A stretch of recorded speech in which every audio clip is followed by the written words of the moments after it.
Good morning and welcome to the Daily AI Show. On today's show, which industries and which companies are having their business models disrupted by AI-powered entrants in their markets? It's not easy to change your business model while running your business. What if your long-standing business saw revenue decline by 25% year over year? That erases profit and viability. That's what we'll be discussing today, with examples across the industries already being disrupted. And it's Tuesday, March 25th. And today I'm joined by Jyunmi and Beth Lyons. Good morning and great to have you here. So let's get to it. I'm thinking that, most people worry about losing their own job inside their own, not a company they own, but while they're an employee at a company through AI automation of some sort. But I'm thinking about, those employees needing to think more carefully about whether the company they're in, its design, its business model, its product market fit, and its operation are disadvantaged compared to new AI first alternatives that jump into their market. That can be a bigger risk to a larger number of people in your company than just the possibility of removing one or two headcount. Because when you remove a few headcounts due to automation, that can actually improve the profitability of a company. But we're seeing examples now, which we'll share today, of companies whose model just doesn't work anymore when there's AI working out there, and the whole company is going to fail. So I'll turn it over to you, Beth, Jyunmi. You want to lead us off with some thoughts on this subject? Yeah, so one of the things that I was thinking is the idea that the business, like we look at this from the business standpoint, right? So you have a business, it's based on this data, you are creating content, the content meets people's needs. We can talk about that relationship, but it's about the needs, right? It is literally a living relationship. The product market fit is literally a living relationship. It's not a permanent relationship. And if something comes around that, even if it's your content, feeds that content in a way that better meets your user needs, that's important information for you, right? Like it's a little Ouroboros, it's a little snake eating its tail, right? Like if you are dependent on the information that websites provide, there maybe is something of a symbiotic relationship there, but it's important for the business to understand that it's always really about meeting the user needs. And if, like WebMD is one of the examples of the businesses that is having their data taken away or having their traffic taken away, having their users, they still get what, 2 million, 9 million a month. It's not like dying today. But it is literally people have medical questions and they want personalized answers because medicine is very personal, as is health, of course. And an individual chat discussion is just better at that if they feel like they can trust the data. And that is about the user need. Indeed. And I think that's a great example because a specialized collection of information has a hard time defending itself against a universal collection of information that's scraped everything on the web, including your website, WebMD, and now makes it available through a chat interface that's easy to dialogue. Well, maybe, right? It depends what information you're using for that. It is actually what's happening, Andy. And yes, you're making a great point. But WebMD should actually have tons of information about the kinds of conversations that their users want to have based on what they're searching. that they have access to. And I'm not sure that that's information that the AI could hoover up. AI is really intuitive. It's the wrong word to talk about AI, but the AI is pattern-based, and that functions like intuition sometimes. So it may be able to infer the most likely responses, but WebMD should have the actual data. Yeah, the word that comes to mind for me is disintermediate. So if you had a medical condition, you would go to Google and you'd search for it, and the first three things that come up are WebMD and health something or other and so on. You then would click on one of those links and go to one of these authoritative, according to the PageRank algorithm, go to one of these authoritative sites on that subject. But now you can shortcut that, and the interactions with Perplexity or ChatGPT or others are bringing the information, the final information that you need, beautifully packaged without you having to go through those steps. So that's the disintermediation that's happening, that is actually having a material and visible impact on the number of, let's call them searches or interaction sessions that are happening on WebMD. Right.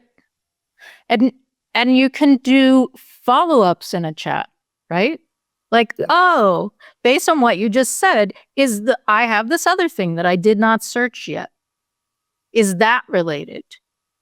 Right? So it's literally a back and forth. I mean, we to a certain extent, Jyunmi, I'm curious what you think about this, because to a certain extent, it feels like the difference from being able, but I'm having 26 volumes, 25 volumes of encyclopedias on a bookshelf to find information, and then being able to Google it, right? Like, no contest that I'm not looking at encyclopedias anymore, and I'm definitely Googling information, and this feels similar.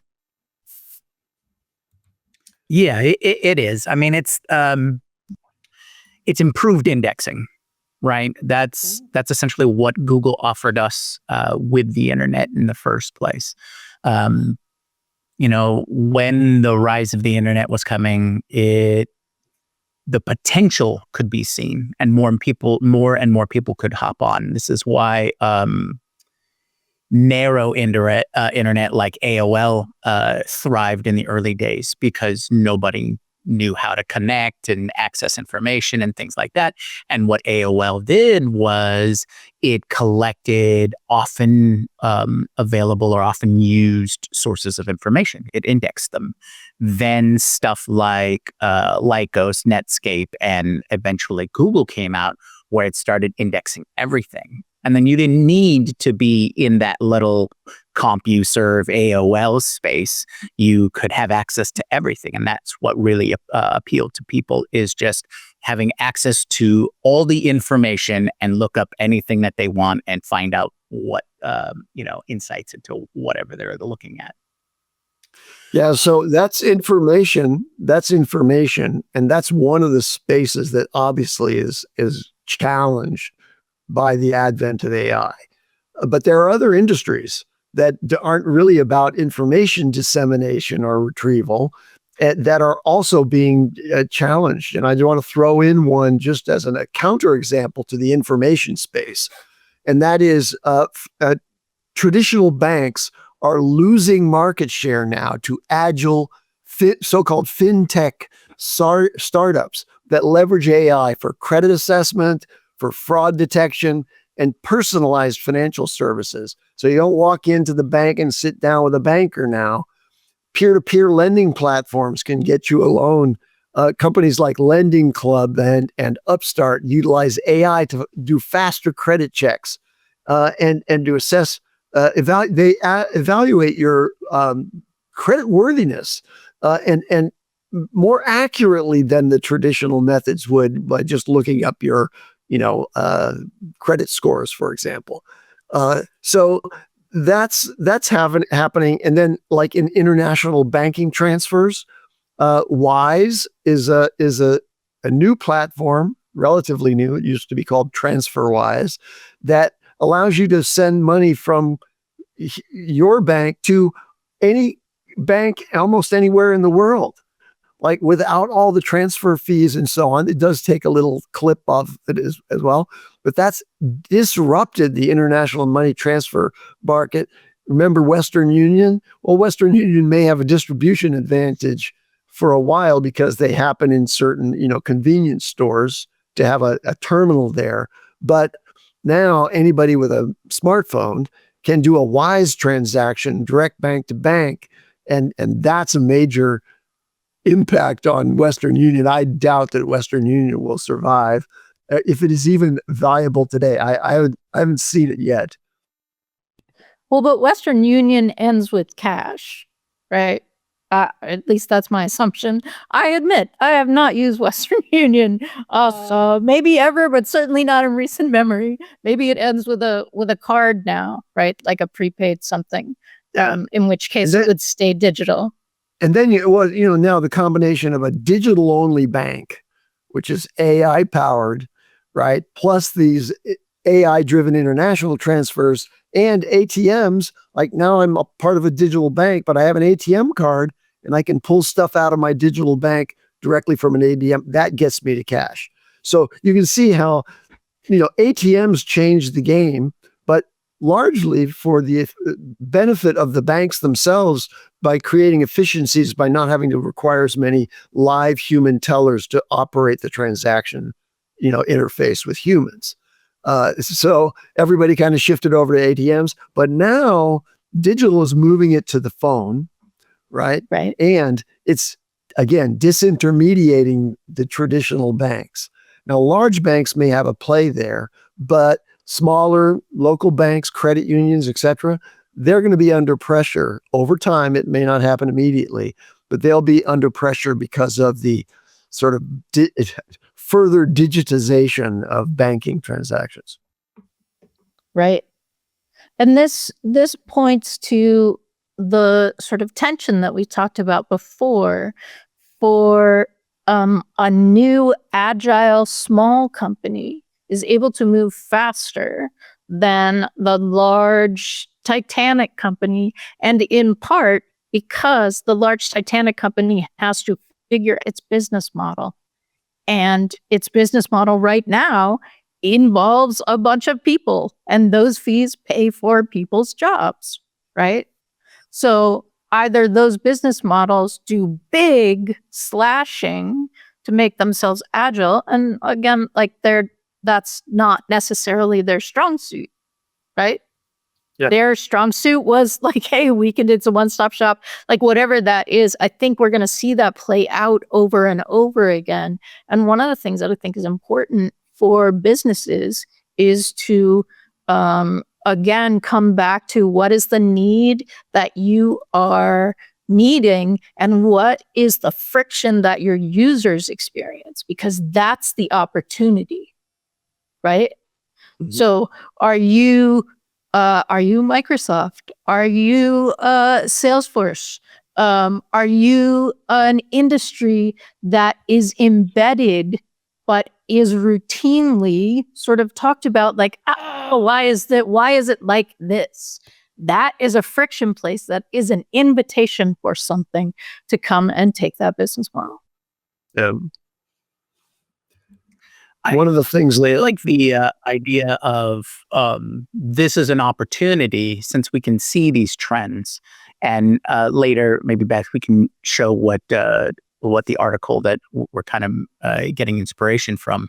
But I think this is a great opportunity for, like you were mentioning, is like what if you're losing that product market fit, if you're losing.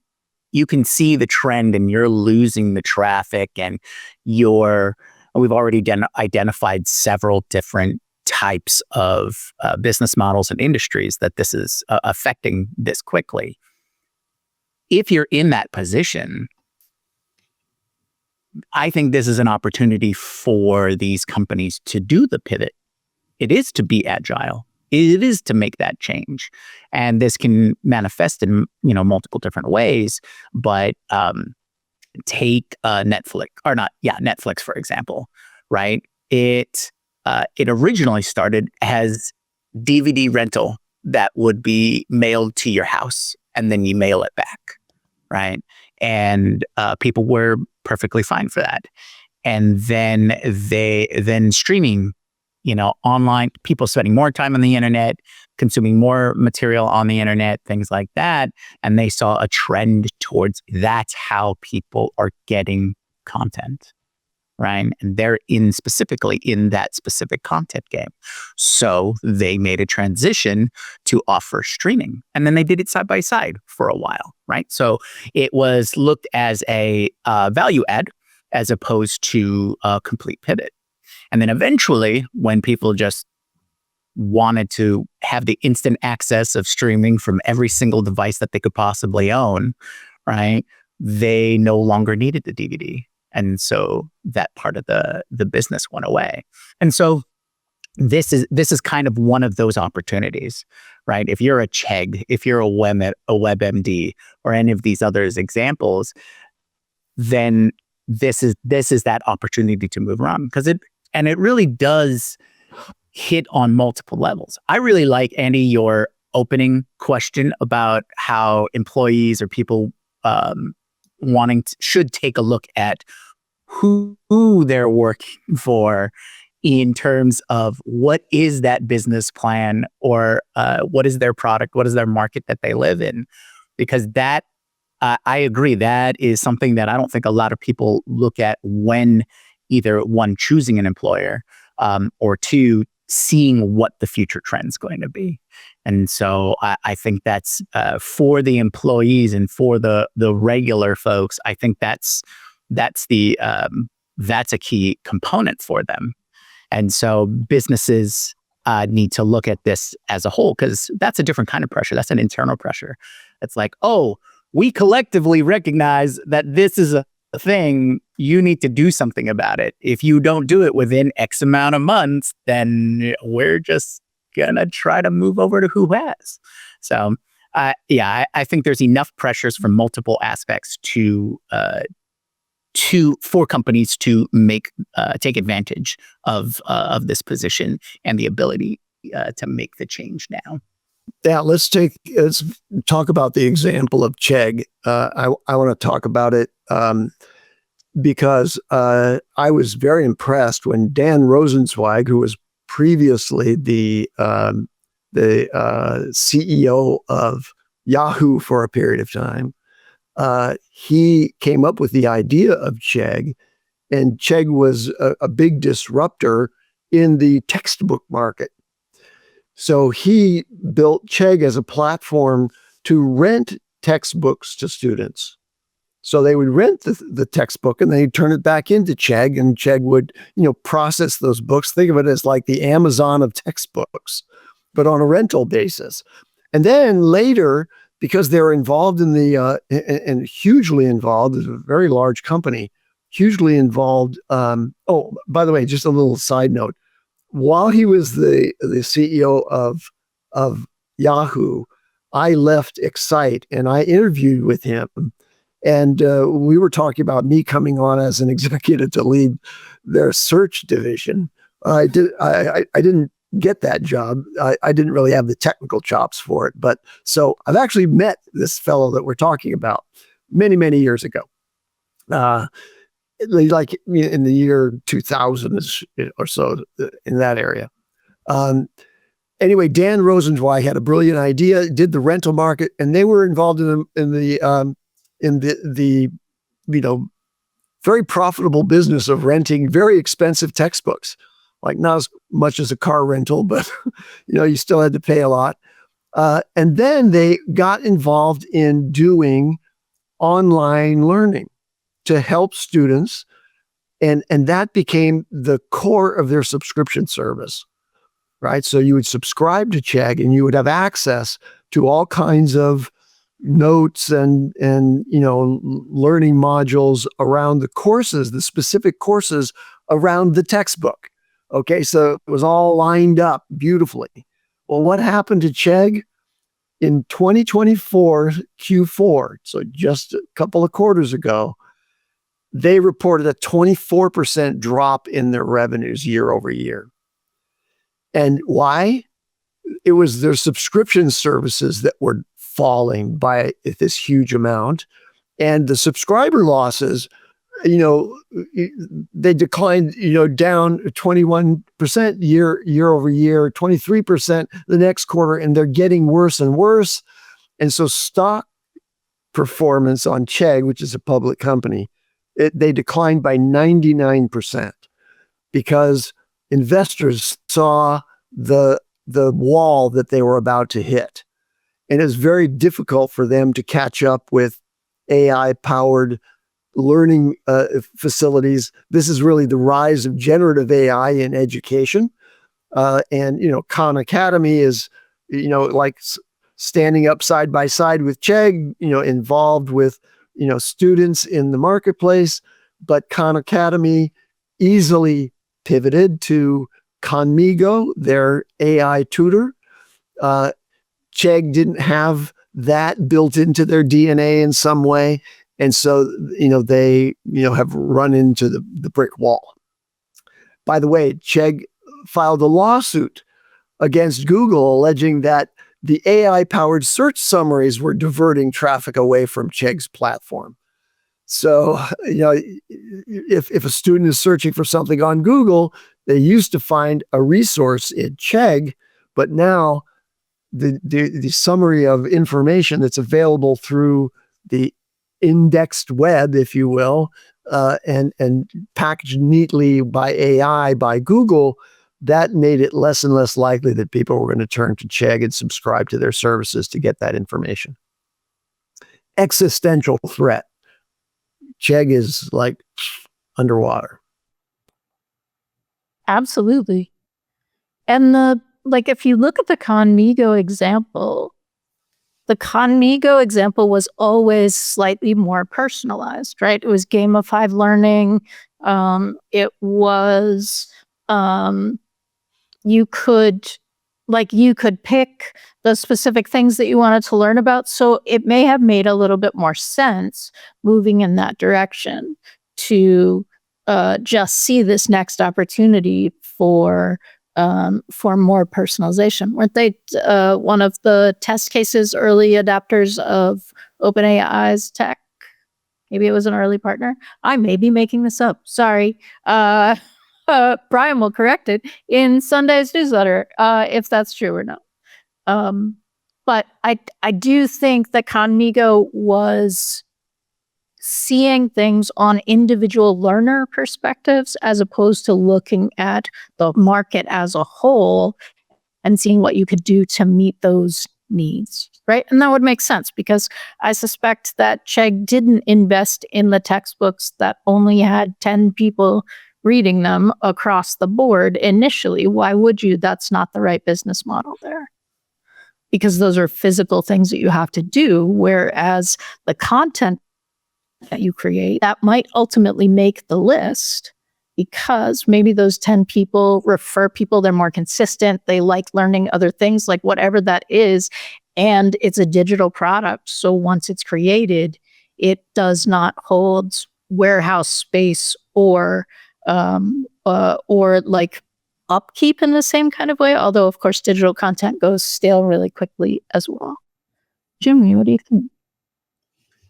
Well, I think in the example of Khanmigo with Khanmigo and with Chegg is, there seems to be a number of contributing factors.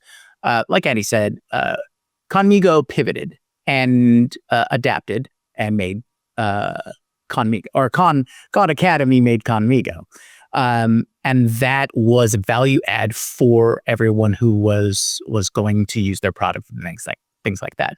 And while I haven't used the Chegg product, but I have perused Khan Academy, and there you can access a fair amount just at a base level. And so it's probably a lot easier. It's probably a lot easier to get into Khan Academy and stick with it when you see these additional value adds. And like you said, more personalized information with Khanmigo and things like that. And so we see an example of the same space that they're living in, subscriber learning tools. And with the advent of AI, here was a pivot to add value to the customer, where we're not seeing that with Chegg. And so I don't know if they attempted to add their own, or they were just a little too late to the to the game or anything like that. But if the suit against Google is saying anything, that's I see that as an indicator of a Hail Mary play kind of thing.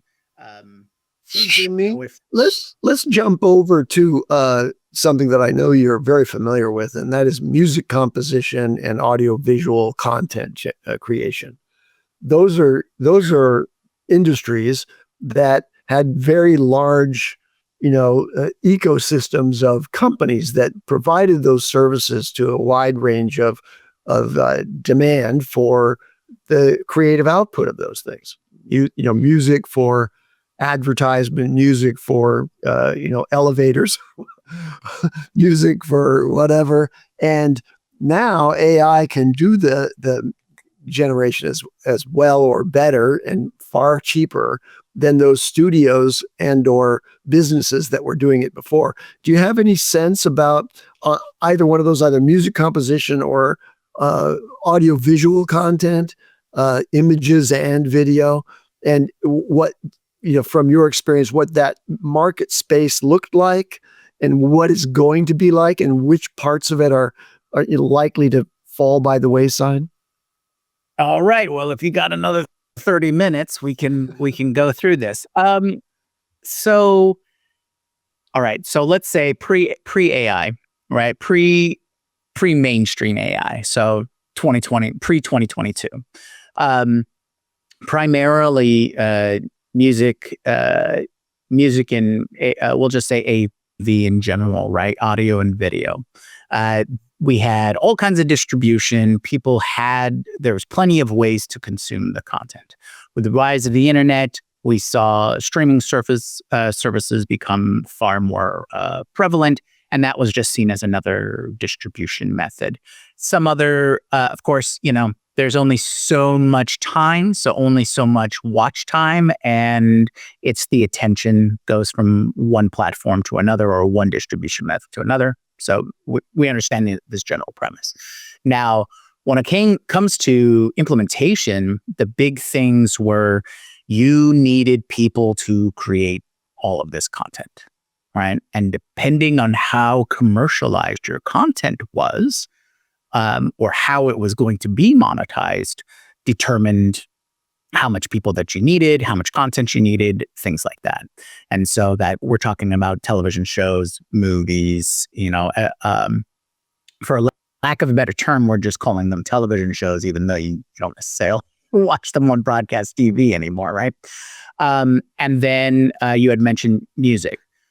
So we saw the advent of, things like Spotify and all these other methods. But all of those components were essentially, here's a library of stuff that's being created by artists and creatives, and then distributed through whatever their label or whoever's buying the licensing rights, and then licensed to these streaming platforms.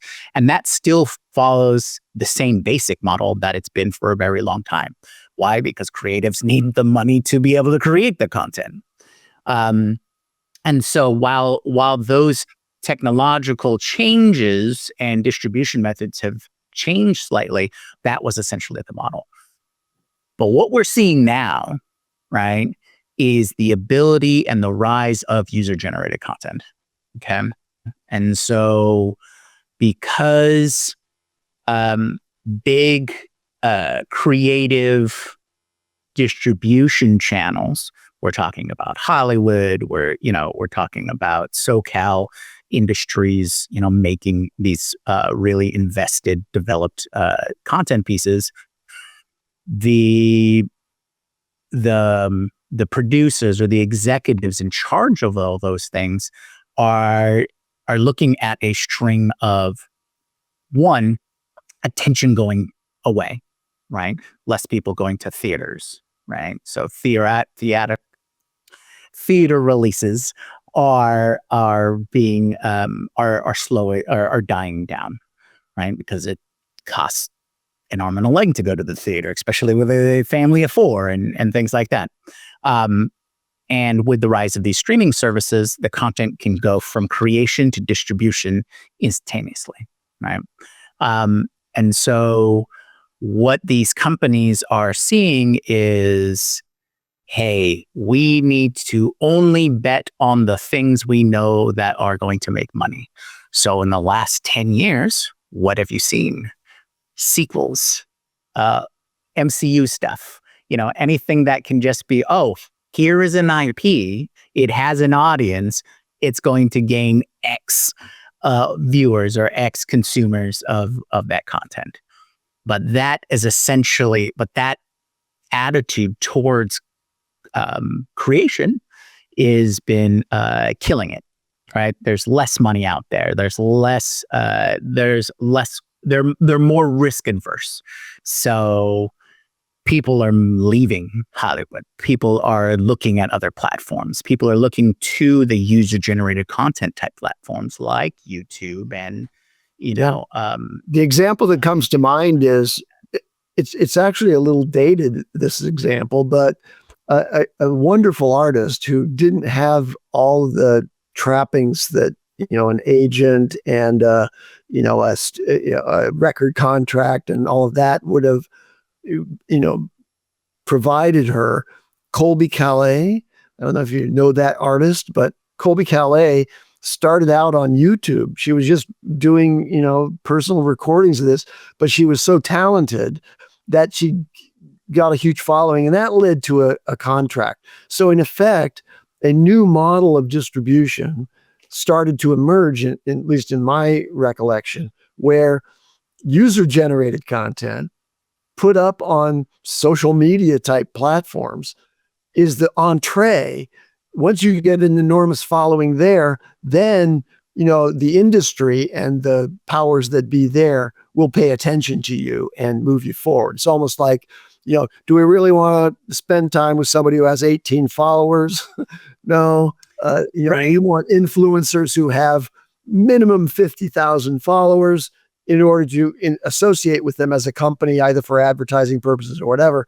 Now the proof is in that pudding, right? In that user-generated content sphere. And then you can move forward. And that's changing the game. You don't have to, go, hang out outside the coffee shop where the agents go and see if you can get somebody to sponsor you, in effect, to, produce some kind of visibility for you as an artist. Right, exactly. And I think that visibility, the followers and things like that, is that new, I'd say that's the emergent way that certain artists can get funding or get backing from the traditional systems. But what I think we're going to be seeing more of is these very creative, very experienced content producers, right? Whether they're coming from television or movies or anything like that, they're going to be moving towards the platforms that are directly to their fans, right? I'm seeing more and more calls to the fan base and using certain platforms or creating new platforms to help get new content created. This is sort of putting in, I guess, a fire or bringing breath back into those peer fundraising organizations. So like Kickstarters and things like that. The concept, not necessarily to those particular platforms, right? Those early days, people just wanted to see new stuff created. But now we're seeing concerted, focused efforts from established creators looking at these funding methods, looking at these other platforms that they didn't used to look at, because the Hollywood process was fairly reliable. Oh, you have some cachet, you've got, you might have the followers, you might have the IP, you might have a director or writer or producer attached to it who's got a good track record, right? So it's a lot about your reputation and name and and the things that you've created that help you move on to the next one. And the executives sign a check and you go through the process and all those kinds of stuff. But now they're not writing checks anymore. So the creators who've lived in this business for decades, need somewhere else to go to. And that's what these new platforms or these pre-existing platforms like YouTube and things like that are new angles for their content to be created. And what's interesting enough is that they'll all be categorized as UGC. So if you see these huge numbers in UGC start jumping up, it's going to be lumped into those kinds of things, whereas UGC used to be, or is currently identified as, this is the content that someone in social media essentially created and sometimes hawks a product or sometimes, does X, Y, or Z and things like that. And we've seen how it can go both ways as well. Take Mr. Beast, for example.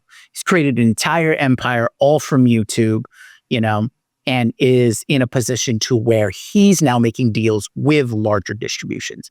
And notice he's not really working with the big broadcast channels, not NBC or ABC or anything like that. And it's not,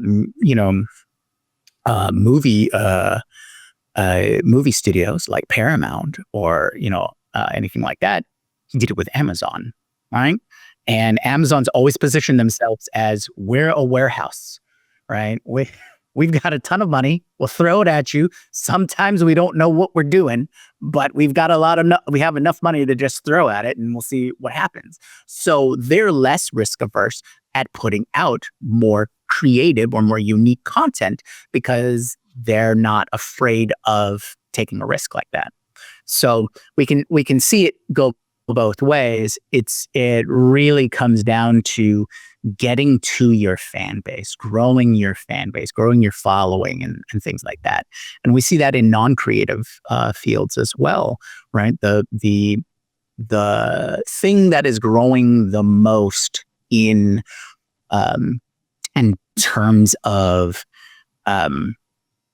internet content or content as a whole is people are finding those authentic experiences or things that they align with, right? Much like our beloved chat and everyone who watches us on a near daily basis. They're joining us for a larger experience that brings them value, right? And as that grows, that is a more sustainable base to, one, communicate quicker, turn around faster, address any potential issues, grow and add more value, because it's this symbiotic relationship as opposed to just treating it as a more consumer and business kind of relationship. And those are the businesses that are seeing faster and more sustainable growth over the last few years. It's people starting a community, getting 10,000 people to enjoy the content that they like to make. And that's one of those key components.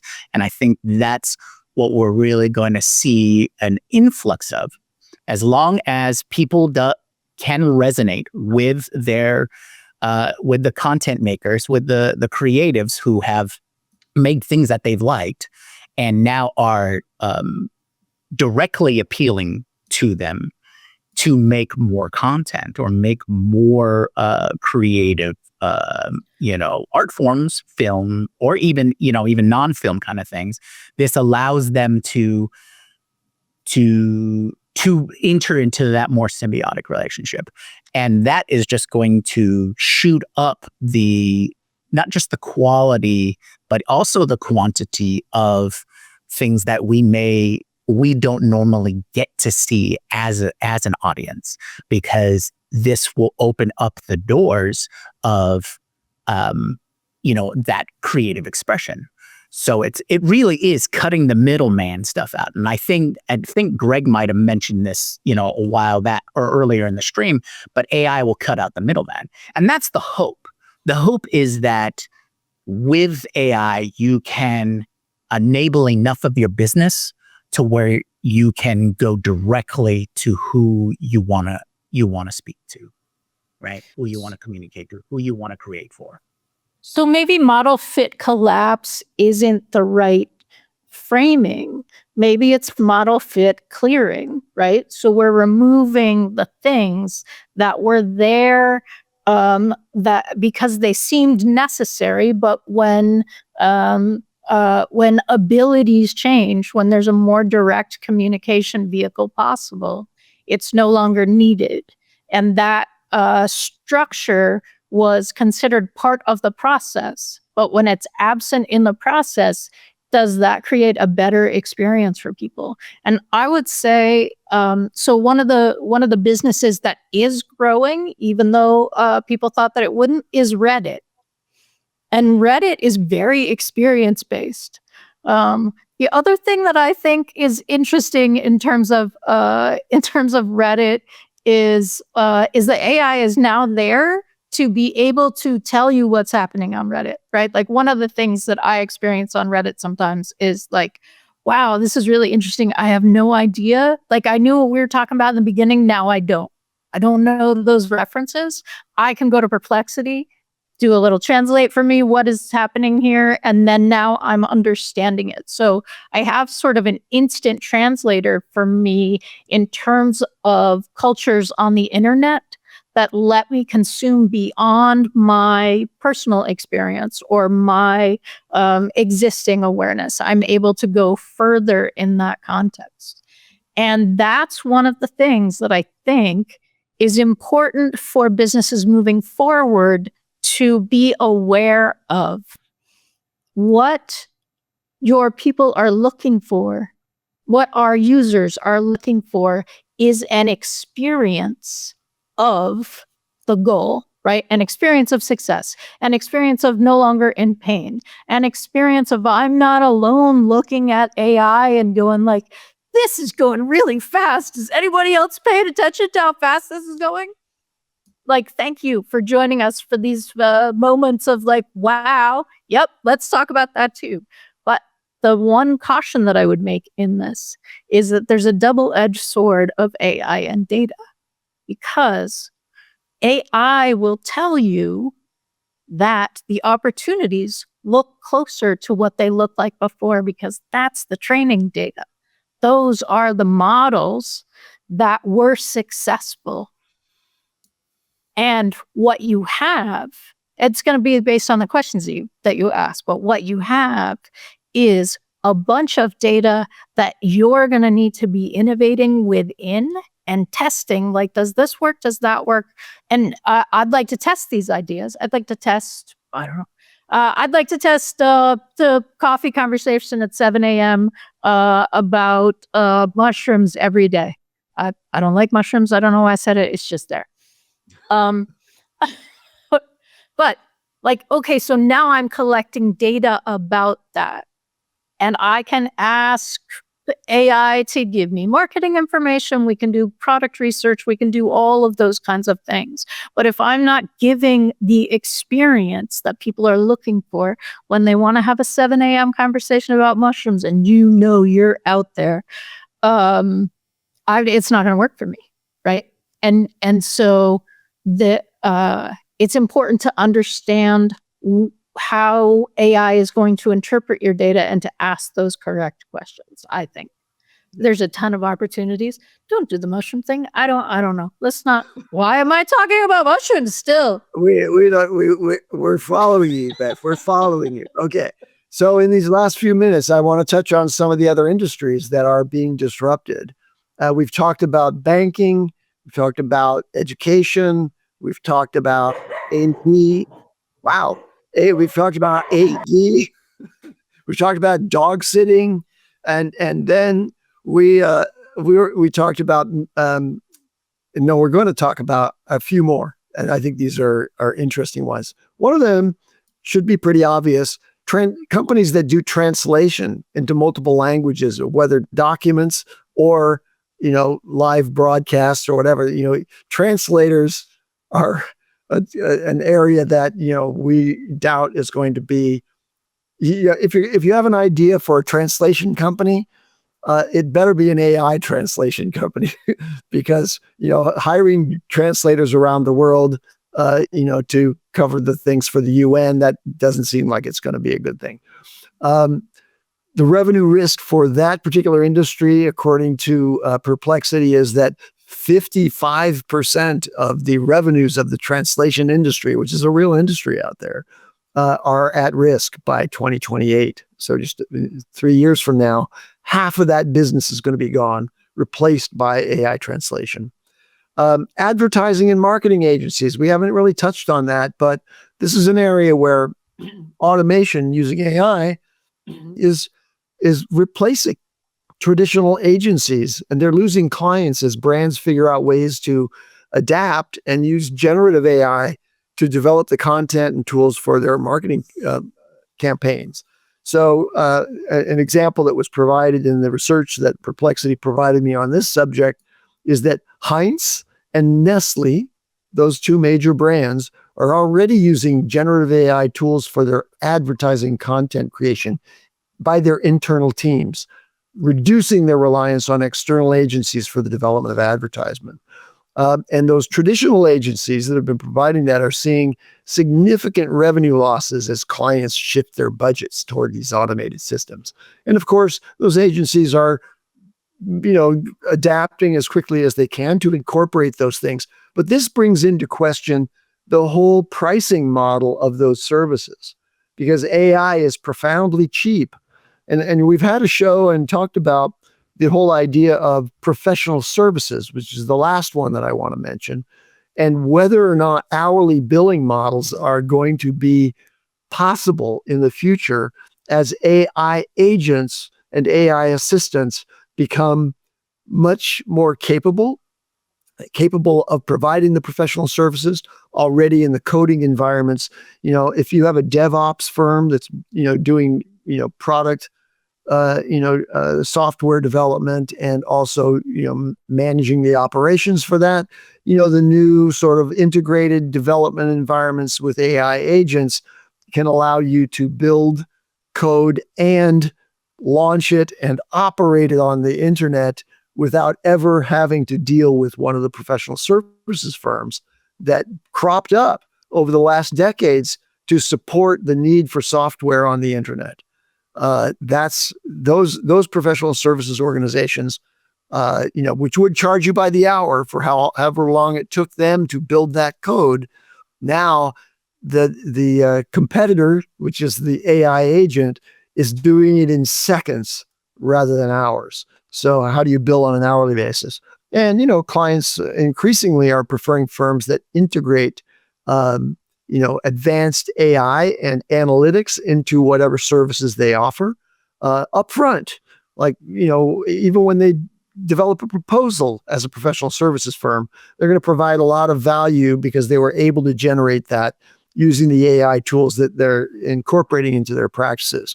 But eventually, many of these professional services firms, the kinds of people like to think consultants in general, like consulting firms, if I were graduated from business school today, back when I graduated from business school in 1983, there were two big, money-making opportunities: investment banking and consulting. Think Boston Consulting Group, BCG, Bain Consulting, all those things. Well, those companies still exist. They're using AI at the forefront, and they're actually providing AI transformation services to their clients now. But over time, I don't know that professional services generally or consulting specifically is going to be a top choice for graduating sort of elite business program students. All right. If you guys have any final thoughts? No. Yes, Beth. I just think that this is something to be thinking of. Would love to hear from people who are watching this episode. If you are looking at your company or you're looking at the companies that you're engaging with, are you seeing this? Like, when you put this lens on, we'd love to hear what you're seeing. I think SWOT analysis is our friend. That's no longer a once we're going to do a 5-year strategic plan. Maybe that's like quarterly and moving to monthly, right? Great. All right. Well, that's a wrap. Thanks for joining us today. Don't forget, we'll be back tomorrow with our weekly news wrap up, like all the things that we saw and found interesting from the past week. And we have some shows coming up on Thursday and Friday. Thursday is going to be about vibe coding, using those integrated development environments that are AI assisted. And so we're going to show you some things about that. Carl will be back with us on that day to assist on that. And please go to thedailyAIshow.com and sign up for the newsletter there. It's always worth a read. Sunday mornings, a good way to catch up on and reinforce the learning that you get. If you're one of our regular listeners, you can get a nice compact summary, fun to read, and reinforce all of the learning that we're hopefully providing in our educational model, the Daily AI Show. All right, everyone. See you tomorrow. Aloha.